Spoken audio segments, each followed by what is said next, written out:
Welcome to Best Kept Secrets Travel, episode 32.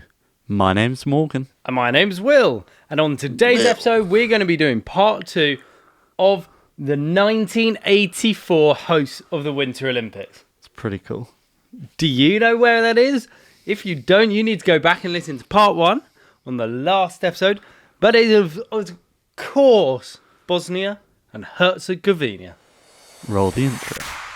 Best friends, and that's for life. Who stay traveling? I'm talking worldwide. 65 countries between the two. Every moment is so unbelievable. Sharing the best kept secrets about the trips and mistakes they made that they can't forget. So tell me if you're ready for a time to remember as they gear up for the next adventure. Yeah. Woo! Best kept secrets travel.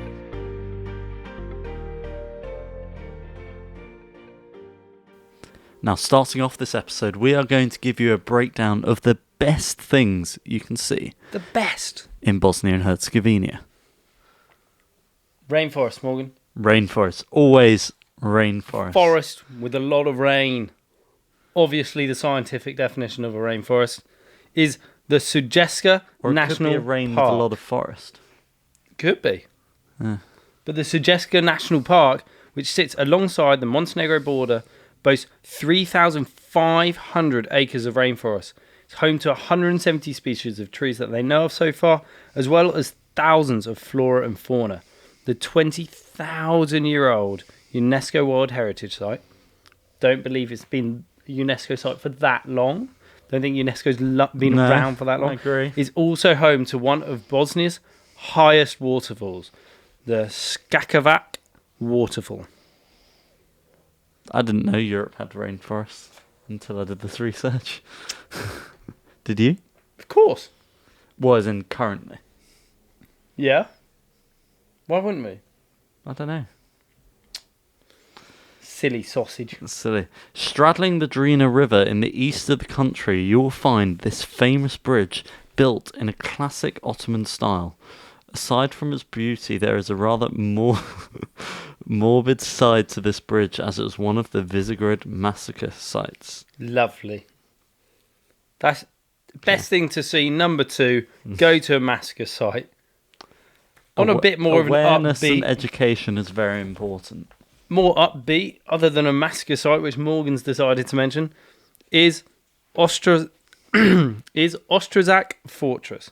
This Gothic castle in the Una Valley is one of Bosnia's most photogenic landmarks, thanks to its brick turrets and stone walls running along the valley's edge. Ostrazak has plenty to explore within its grounds, including a sculpture garden, ramparts, towers, and a manor house dating back to 1286. Ooh. You can visit the castle during the summer. It's only open then. It's European summer. Yep, European summer, and it's only open then. Admission is 2 BAM, which is the equivalent of £1.50. American US dollar 50, which is closer to £1. Yeah, we'll go with £1. I don't know what that other currency is. Baskarja. Bascarcija. Sarajevo is the city where East meets the West. It does not matter how cliché it may sound, but Sarajevo merits that name. It's a mashup of Austrian, Hungarian, Turkish, and even Slavic cultures and styles. Being located in the heart of the city, Sarajevo Old Town is an amazing place to feel the history. It is referred to as the Baskarcija. This name originated in the 15th century with the Ottomans building the iconic marketplace. In Turkish, the name Baskarcija literally means main trading center on the street, where Bas means the main, Karsu means crossroad, street or trading center. It is a mecca for the most Instagram posts in Sarajevo. This amazing historical site managed to survive the scourges of World War One and Two. In the 1980s, it went through some renovation to keep it fresh and up to date. It features buildings like Gazi Husrev Bey mosques, the old Orthodox church, the old Jewish temple, and many, many more historical buildings. For the people of Sarajevo, Baskarcija is not just a national monument, but the historical and cultural heritage of the city. Good thing is you didn't put in a word which you struggle with multiple times to say. I'm glad. You're just fluent. I knew I'd be reading that part, and I'm glad. Well, this pretty Jewish What, is there not meant to be a word there? No, that's just the page one. Yeah. Is there a name for this? I don't know. Well, I can double check. Do you want to talk about something else? Sarajevo Spite House, aka the Inat Kuka, is an old building currently serving as a restaurant. The house has a funny history related to its stubborn old owner. When the city was controlled by Austro-Hungarian officials, they were trying to build a new city hall in 1892, showing strength and power. They demolished some houses on the way, but one stubborn Bosnian man refused to allow the destruction of his house. After a lot of struggle, finally the officials managed to persuade him in 1895. So, it took him 3 years. It's pretty impressive. There's a pretty old Jewish cemetery in Sarajevo that's quite pretty. It's surrounded by thousands of interesting old tombstones and was cut off for a long time, mainly because of the landmines that surrounded it. But it reopened in 1998.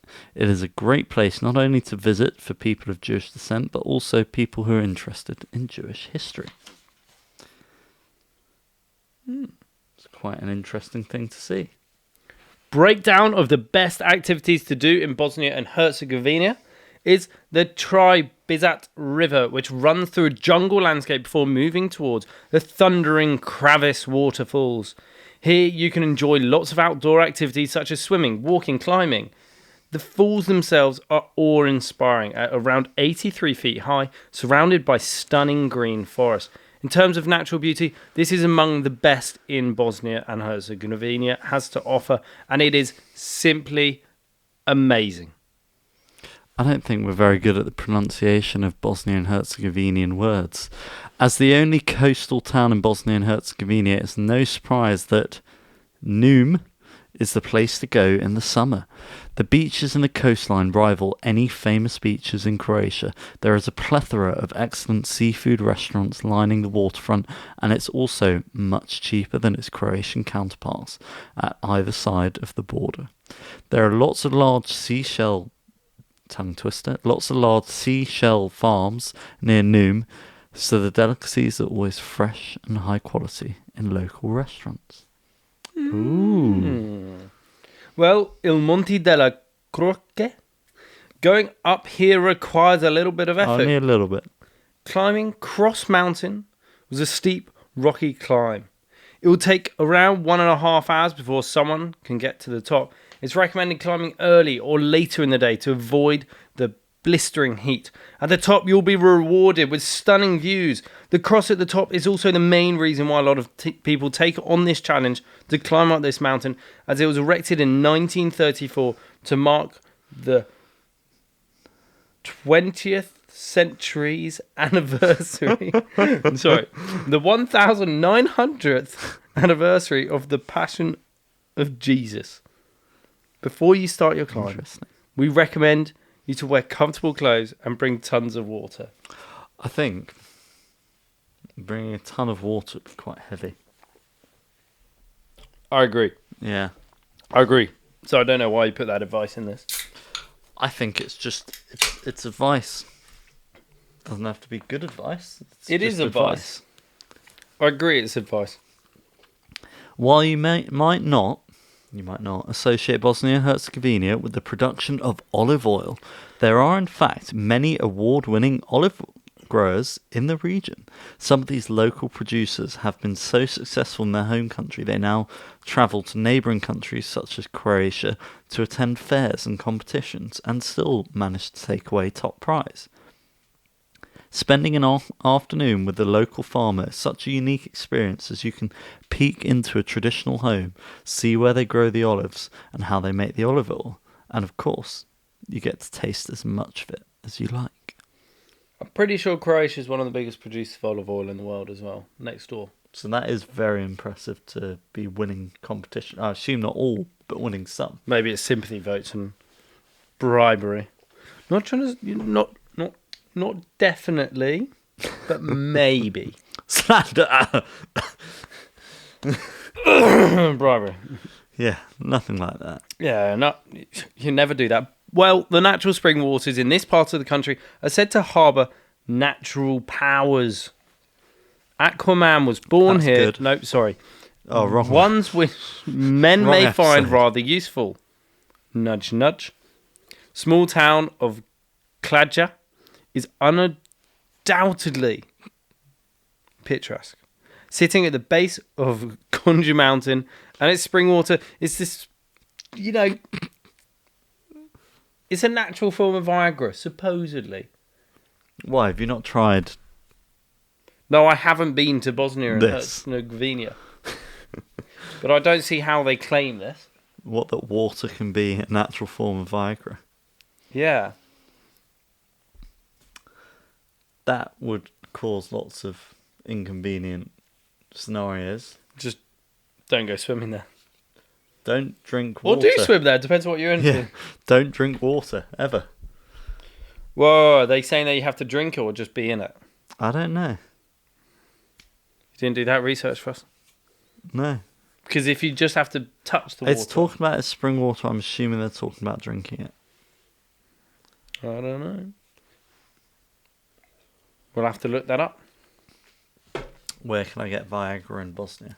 Is that... Morgan, you needed to kick us off on the best experiences in Bosnia and Herzegovina. the best, okay? The Tunnel of Hope, as the country bears a war-related history. One of the reminders of these hardships is the Tunnel of Hope. If you're a history buff, you should visit the Tunnel of Hope when you travel to Sarajevo. It literally took its name from the fact that it was the only hope the Sarajevans had to get essentials from the outside world during the siege of the city from July 1993 till February 1996. Was that the sort of upbeat thing you were going for? All I know is, why not, whilst we're on a really depressing tone, keep going. One of the best museums in Sarajevo is the Sarajevo War Tunnel Museum. You complained last time. During when I the went war, too Sarajevo happy was under siege, with much of the city under Serbian control. The tunnel was constructed to link the neighbourhoods of Butmir and Dobrinja and Yeah. passed underneath the Serbian-controlled aircraft runway. The tunnel was hand-dug under challenging circumstances. The museum is located at Dobrija. Entrance to the tunnel displays war relics, weaponry, and allows you to take in a small section of the tunnel. Another lovely one coming up here as well, Morgan. The War Childhood Museum is a small museum in Sarajevo. It was opened in January 2017. The displays and artifacts were from people who had been in Sarajevo in their childhood during the siege. Just prepare tissues before you visit, as you will be in tears hearing the stories about innocent kids' experiences during the dark days of Sarajevo. Going on here, you will leave a powerful and memorable experience. Pardon me. Stop dying. Cramp. On a more positive Yay. note, and this one's more like us, something I also wouldn't have associated, a bit like the olive oil with Bosnia and Herzegovina, is the wineries. They even have some award-winning wineries out there, and many smaller family-owned wineries. We'd recommend Angelica Winery of Trempinji.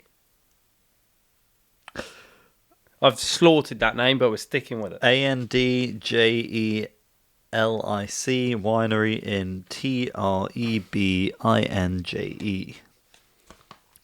Now, another very interesting thing you can do is take a tour of Tito's bunker. On the bank of the river Neretva, just outside Konjic and hidden behind a seemingly normal house, the once-forgotten bunker was built under the control of the Yugoslav revolutionary Josip Tito. It was kept secret for many years. Even the construction workers were blindfolded until they arrived on the site. The bunker cost billions of dollars to build and is now the home of a contemporary art biennial called DD Arc Underground. You can only visit this part for a guided tour when you visit Konjic, which costs about £10. Yeah, it's quite cool. Something I would definitely be doing. As I mentioned in the intro, the Winter Olympics, 1984 Winter Olympics. There's lots of snow in Bosnia and Herzegovina, which means you can slip on the skis and snowboard and carve out those runs and off-piste on... My pronunciation's going to be perfect. Jahorina Mountain is fantastic for skiing and snowboarding and has a very vibrant nightlife and après ski. How exciting. And you can also... this is also a best kept secret that we've spoken about in many episodes, and that is free walking tours. You can get both free walking tours in Sarajevo and Mostar. Local guides take visitors around explaining many of the sites, historical and cultural contexts. The young guides lived through the war and will share their experience. Sarajevo has a couple of daily free tours, and you can find multiple companies who do this. Two are the east meets west in the morning, and that goes to the main attractions. And in the afternoon, there is War Scars, and that's about the siege of Sarajevo. We've mentioned many times in this podcast how good free walking tours are because it gives you a brief insight into a wide array of the main attractions in a city. Well, Galleria is the first memorial gallery in Bosnia and Herzegovina. If you need to understand the story of the war with documents, videos and pictures for better understanding, don't miss this. This is a fascinating museum dedicated to the Srebrenica massacre. In order to get full experience, you need the audio guide. You'll learn about the impact that genocide is still having on thousands of people in Bosnia and Herzegovina today. The whole museum is more or less in a single room and takes about almost 2 hours to go through. There's a lot of... It's a very heavy trip. It's a very heavy trip. There's lots of waterfalls. There's lots of beautiful scenery. There's quite a bit of hiking. There's obviously wine and olive oil. There is. So if you were to go for 3 days... Yeah. What would be the things that you'd want to be seeing? The rainforest. Yeah. I have to do the rainforest. I think the rainforest, rivers, waterfalls. It'd be fun to say you skied there. Yeah. I think I need to look more in terms of a map what I'd go and do, but I'd have to really do at least one day of quite heavy history. Yeah. Which I think I'd find knackering, both emotionally and physically. Because then you're just walking around going through museums. But I think it has to be done to be able to say that you actually sort of understand a country more. And I think in 3 days you could do that. So I'd probably try and get... On a 3-day itinerary, I don't think skiing would make it. Mm-hmm. I think you'd spend a lot of time in Sarajevo going through all the museums. And then I'd try and pop out outside of Sarajevo and try and do the more outdoorsy hikes and swims and rafting and that side of it. Yeah. So that sounds very fun. On my first day, I think I'd probably go for the edgy Bosnian Instagram snaps and go to the Sarajevo bobsleigh track because that has been abandoned since the 1984 Winter Olympics. Would you try and go down it? I'd roll down it. Yeah, I think you can walk down it, as in the track. Bring a skateboard. Yeah, you probably could. Fly. That'd be good fun. And then I would probably like to spend a day recording the wild horses. I'd very much like to go to the wild horses in Bosnia and Herzegovina and do one of those tours. And then, like yourself, I would do a day of history. Yeah. Where I'd go to the war tunnels. I would probably do the War Childhood Museum if possible, but I'd put Tito's bunker over that. And back on the day one when I do the bobsleigh track on half day, I'll be doing the free walking tours. If you had a week, would you then be putting skiing in? I think you'd have to. Yeah. I can't see it being one of the most expensive places in Europe because it's a No, I can't. very cheap I think country once you're there. It's The reasonably struggle with the expensive to get skiing there, is that means you've had to go at a particular time of the year, right? Whereas which if means you can't go to olive oil and wineries. yeah.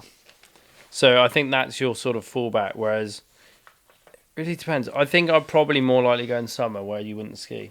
To be honest, where you can do more of the walking, the hiking, the history's easier. Do the wineries, do the olive oil. Spend day just going around all the wineries and having good food and drink. Probably more that way. I try and fit in a day where I ticked off. Maybe you do that amongst the history day, so it's less heavy, and then you try and knock out loads of the more traditional foods. So the coffee, which is more of a ceremony with the Bosnians. So I think that's more where I'd go. I'd go definitely summer, potentially August. Yeah. And then I'd really try and nail in all that hiking. You need to do these waterfalls. You need to do the rivers, the rainforest, all those museums. Might even have time to go to the bunker. There's a lot to do. Yeah. I agree.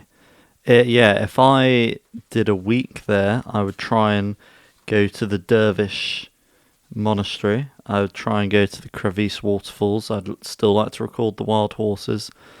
Definitely, go to Mostar. How could I forget jumping off the bridge?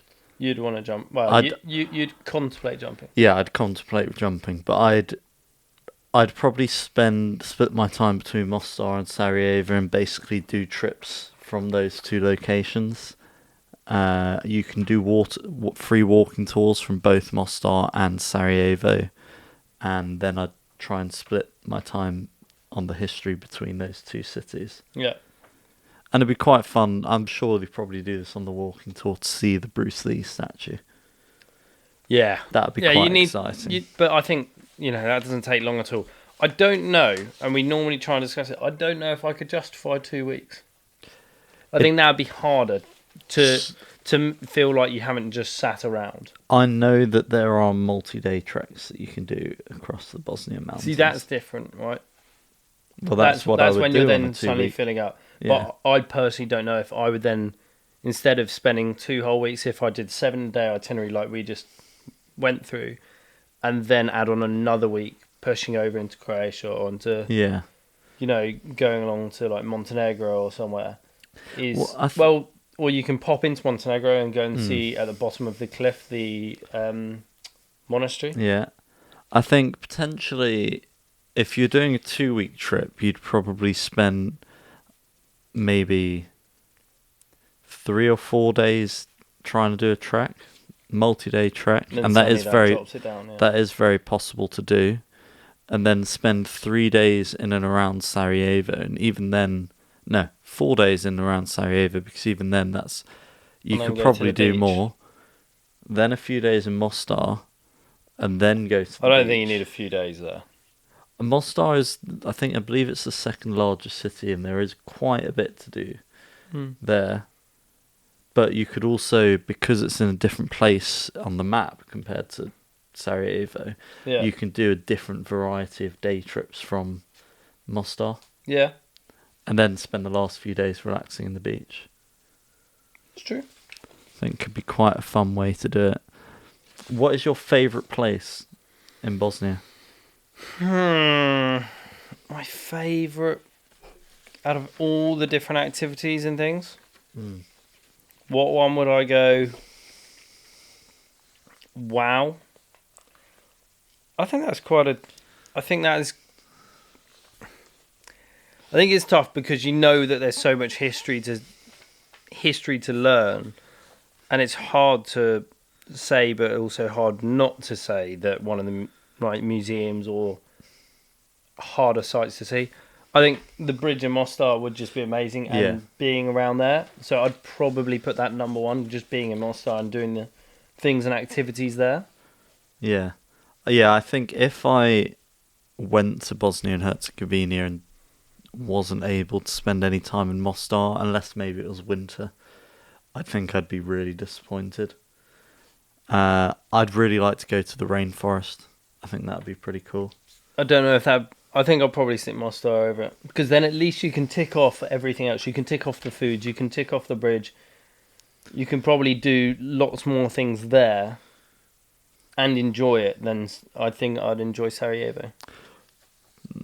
I think maybe then for uniqueness, I would say going and doing a tour and seeing the wild horses. Because they're very specific type of horse. Yeah, but you can get a lot of wild horses in a lot of places. I'm just thinking. They're I'm just quite thinking unique. somewhere to. Yeah, but you get wild horses all over the US. You get wild horses in Not these horses. New Forest. Still horses, but I'm just thinking. I'm just thinking in my head. At the end of the day, it's just a horse, right? Yep. And Yep. that's it. Whereas at least the things which make Bosnia what it is not a horse. It's their culture, and the culture in a lot of places does derive from their buildings and their food, because they hold two of the longest bits of history. Because the people, your grandparents and stuff, will have drunk coffee the same way that they did. The buildings are the same that your grandparents there when you go there. And I think culturally that would be better for me to go to than going and seeing the horses. Yeah. Because the horses probably gone through 4 generations since my grandparents saw them. Because they just die. The horses can last a while. 20 years. Up to 30. So. Grandparent, 80, 90. Few generations. You could have a 29-year-old horse whilst your grandparent's 5. That dies. Next one comes through. They're not even 35. That one's dead. 65. That one's dead. You could go at least 4, maybe 5 generations that your grandparents seen. That building, though. Okay, the Mostar Bridge, that did get knocked down and got rebuilt. But generally, the buildings and just the food, I think that's why a city like Mostar would be more important for me to visit than the horses. Yeah, true. That's a good point. So close to Really? so close. Like, loudly. Oh, wow. About what? Horses.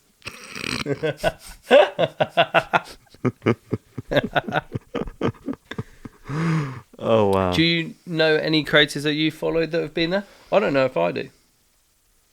No, I've only really met people who've been there. Yeah, it's quite an Okay, you get Drubinski and people like that who have been there, but I've not only at the top of our list. I've only met people who've been there, and they've said alcohol's very cheap. They've said it's one of the most underrated countries that people don't really hear about. They say the history is super hard hitting, and it's really interesting to go to, especially from us coming from the UK, and it's seen as Bosnia is quite close to us, but we may not. The general public doesn't know too much about a lot of their history.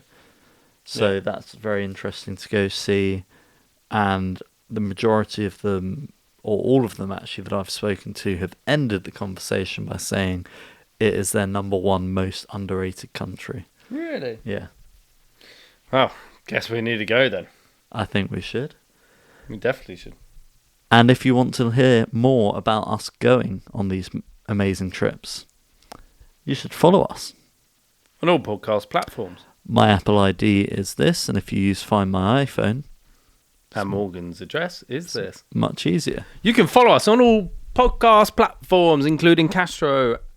Apple Podcasts, Spotify, Podcorn, Google Podcasts. Everywhere. All of them. everywhere. And if you don't have those, and you sit down in the morning or the evening or the middle of the day or whenever you do, Sit down. YouTube is always there, and the chances are you've got YouTube, and we are also on YouTube. We are also, if you're scrolling through your phone late at night, we are on TikTok. We are very much you right on now. TikTok. Morgan's going to post this clip on TikTok. I can see you on TikTok right now. This is a sign that you need to watch and listen to this podcast, because it is going to help you save money, plan better, and enjoy your adventures. And do you know why you should watch this podcast? It's because you're going to save the earth. We plant trees. We plant a tree in a national trust site around the UK for every 100 subscribers on YouTube.